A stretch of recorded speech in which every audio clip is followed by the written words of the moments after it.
All right, welcome in. It is the Breer Report mailbag for October the 24th. Week 8 kicks off tonight with the Rams and the Vikings here in Los Angeles. Thursday Night Football, really good game to kick off the weekend. And over the last couple of days, the trade market has heated up. We are less than 2 weeks now from the trade deadline, which coincidentally happens to fall on the night of the election. Should be a very normal day in the United States of America. And we are going to get to your questions right here, right now. Our first question for this week comes from Scott Jones. That's at Smarty Jones 88.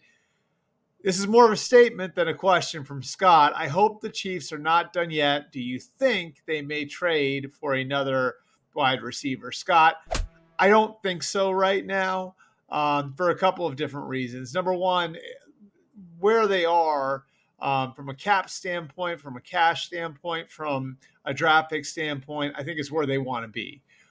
They are very tight up against the cap. If they were to add more salary, they might have to start mortgaging contracts. They could mortgage contracts in pursuit of a third straight championship, but you got to remember that there are more big contracts coming down the pike for them. Some of the young players they're looking to take care of this offseason, Nick Bolton, their star linebacker, Trent McDuffie, one of the best corners in football, Trey Smith, among others. So they would rather not mortgage contracts to fit new people in, which they might have to do if they add anybody else. They also want to hang on to their draft picks. And the reason why is because they're getting to the point again where they're going to continue to have more of a top-heavy cap structure. Obviously, we all know what Patrick Mahomes makes, what Travis Kelce makes, what Chris Jones makes, and those guys' value to the franchise is undeniable. But beyond just that now, because they've done a good job drafting and developing guys in that defense, because they have already given a second contract to Creed Humphrey on offense, they're going to be paying more guys, which means they're going to have a strong middle class at a cheap rate.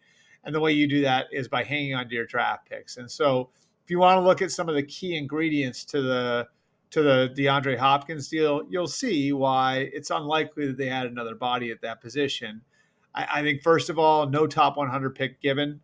That was a huge part of the deal. It's a fifth-round pick that can become a fourth-round pick if Hopkins plays 60% of the team's remaining offensive snaps and the Chiefs make it to the Super Bowl.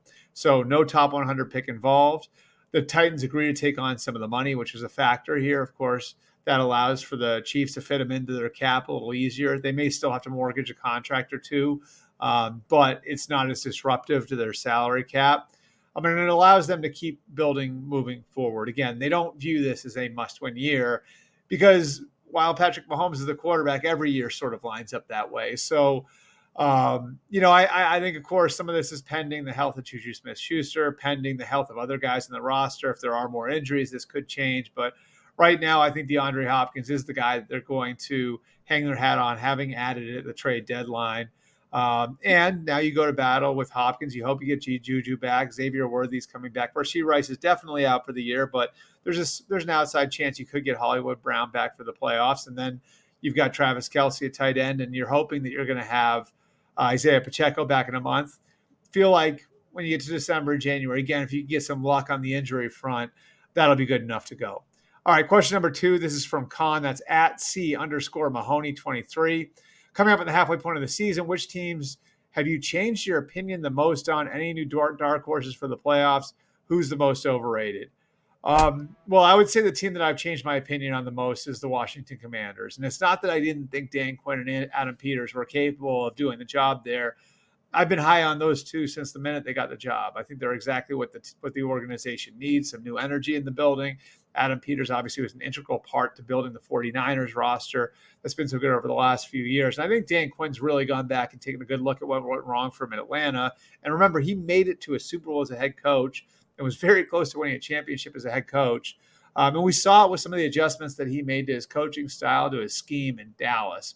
And so I think they had a really good chance from the beginning based on where they'd been, some of the lessons they'd learned, some of the things that they'd observed.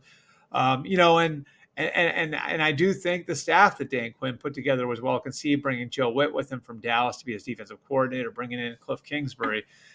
But on no planet did I think that they were going to be 5-1 going into Week 8. I'm pretty unbelievable what they've been able to accomplish. And I think one of the best ways to illustrate that is actually by looking at one of the moves they made on Tuesday, which was they cut Jamin Davis, who was their first-round pick a couple of years ago, And with that move, now you take a period from 2019 to 2022. They had 5 first-round picks in that 4-year period. All 5 of those first-round picks are gone. 3 were traded, 2 were cut. 4 of those 5 were taken in the top 20. Of those 4, none of them got more than a third-round pick back in a trade. So just an absolute disaster from a draft standpoint. That left significant holes in the roster. And coming in, Dan Quinn and Adam Peters didn't just have a hole at quarterback. They had a hole at like almost every premium position on the roster. They didn't have a left tackle. They didn't have edge rushers. They didn't have corners outside of Emmanuel Forbes, who was in a bit of disrepair after being a first-round pick and really having a disappointing rookie year.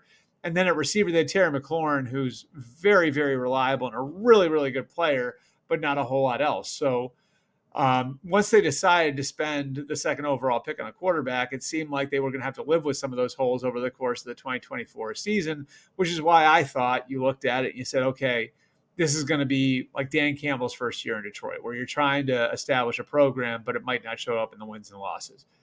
And yet it has shown up in the wins and losses. And Jaden Daniels has done such a good job and deserves such a huge piece of the credit here, but he's not the only one.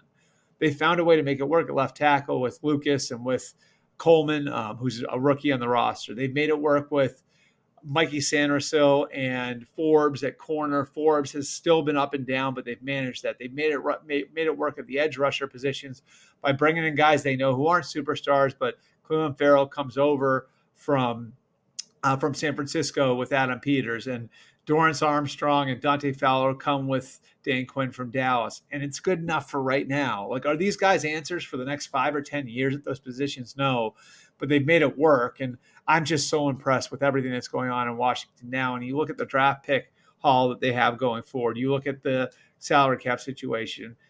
And then you look at the quarterback that they're going to be building around. This looks like a franchise that's very much going to be on the way up over the next few years. So those are the teams that's probably changed my opinion the most. As for the most overrated, I think it'd be hard to say it's anybody but the Commanders' NFC East rivals down in Dallas. Expectations were very high in Dallas going into the year, and rightfully so. They've won 12 games 3 years in a row. They send Mike McCarthy into a contract year. They don't do new deals with Dak Prescott and CeeDee Lamb until the summer. The owner turns the heat up by saying they're all in for this year, even though they weren't big spenders, big dice rollers when it comes to veteran acquisitions in the offseason. So to see where they are right now, to see them having fallen out of the NFC East race a bit, to see them, in this position where every game now is critical, I think is surprising to a lot of people, myself included. I thought they'd be a playoff team. Right now, it doesn't look like it. It'll be interesting to see where they go going forward. But I'd say they were probably the most overrated team if you look at where people like me and others who are in positions to make prognostications that so often don't come true. I think that they are the team that probably qualify as the most overrated. Finally, question number 3 from Scott. That's at Scott8949.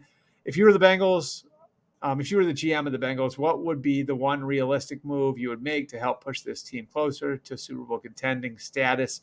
Again, should I be worried about Zach Taylor as our head coach? First of all, I'll attack the last thing first, which Zach Taylor deserves some grace here. He has been excellent as their head coach so far. The Bengals have developed schemes, developed players at a very high level since he got there. They put Joe Burrow in an excellent position to succeed. They've managed holes in the roster and gotten improvement in those areas. The offensive line is one.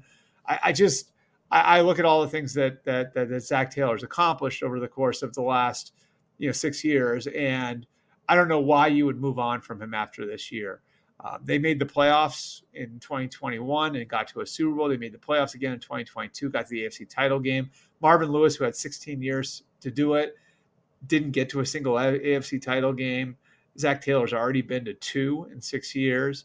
And last year they were competitive. They were very competitive last year, even after Joe Burrow went down, and they stayed in the race until the end of the year. So no, this year hasn't gone as they expected.